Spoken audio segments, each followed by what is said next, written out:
Back in October of 1991, a religious leader in Japan gave this really incredible lecture.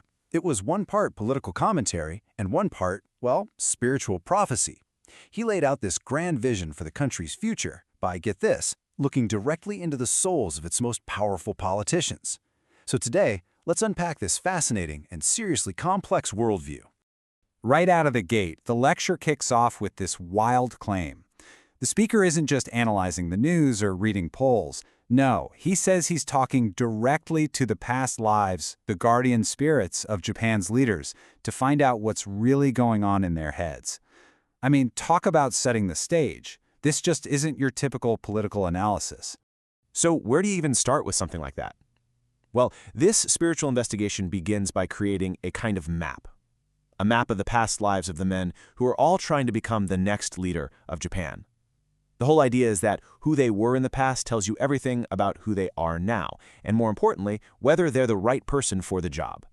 So let's look at the lineup. You've got Kiichi Miyazawa, who was seen as the frontrunner at the time. He's identified as a scholar from way back in the Heian era. Super smart, obviously, but maybe not so great at the whole political game. Then you have his rivals, Watanabe and Mitsuzuka. They're pegged as reborn warlords from the Sengoku period, which explains why they come off as a bit rougher, more intense. And the outgoing Prime Minister Toshika Kafu? The speaker says he was a priest whose whole purpose in this life was just fulfilled by handling some big imperial ceremonies. Right, so here's the big takeaway from all this. You can't really get what's happening in politics right now, at least according to this lecture, without understanding this deep spiritual history. The idea is that a soul literally carries its baggage, its talents, its personality, from one life to the next. This isn't just some fun fact. It's presented as the actual key to understanding who should be in charge. Now you might be wondering, why is a spiritual leader so focused on the nitty-gritty of politics? I mean, what's the connection?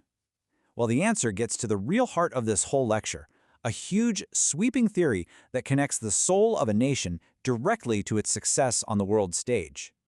The main argument is actually pretty simple, but it's got huge implications. For a country to really, truly succeed, to reach its full potential, it needs more than just a strong government. It also needs a powerful and, this is the important part, a correct spiritual foundation to guide it. Politics and religion, he says, have to work together, perfectly in sync. And to make his case, the speaker gives us this kind of spiritual history of Japan. He traces how the dominant philosophy has changed over time.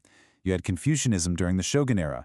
Then came the Meiji Restoration, where state Shinto was put on a pedestal and Buddhism was pushed to the side. So, in this view, the end of World War II wasn't just a political defeat, it was a spiritual defeat for state Shinto, which left this big empty space.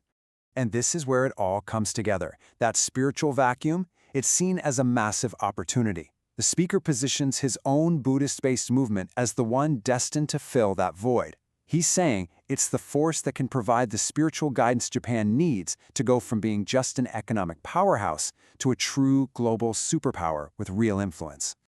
Okay, but if you're going to say your way is the right way, you need a way to prove it, right? I mean, there are tons of religions out there. So the speaker offers a system for telling the correct spiritual path from the incorrect ones. He calls it the three mysteries. It all boils down to three fundamental parts of being human: what you do with your body, what you say with your mouth, and what you think with your mind. The argument is that a true spiritual path has to get all three of these things right, working in harmony. Basically, how you act, what you say, and what you believe, that's the ultimate test of your spiritual progress. And when it comes to the body, the lecture draws a really sharp line in the sand.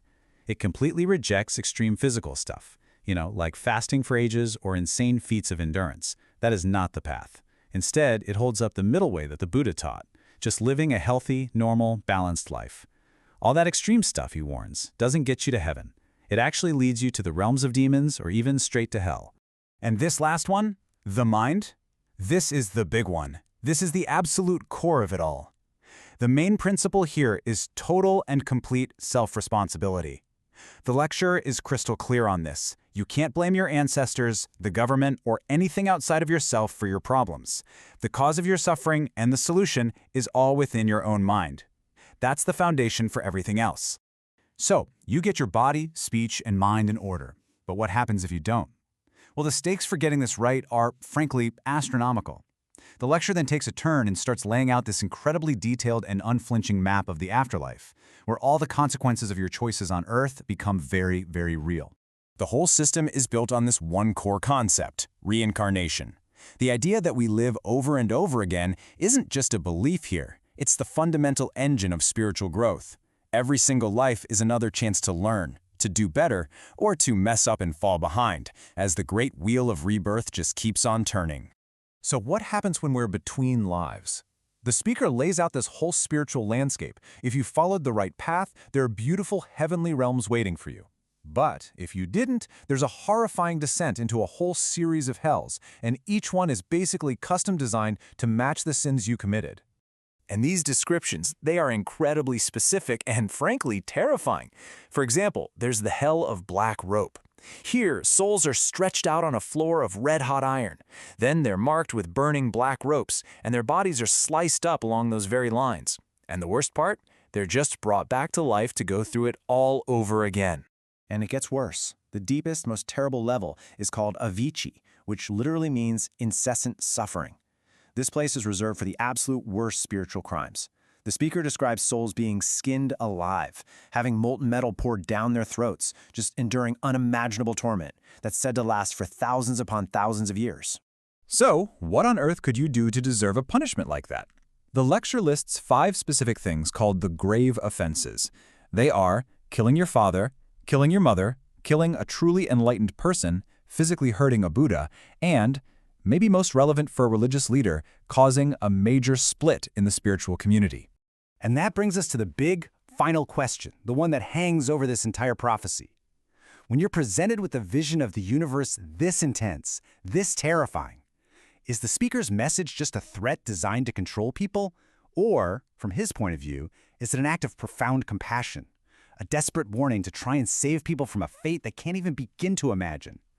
That's the question at the very core of this whole thing.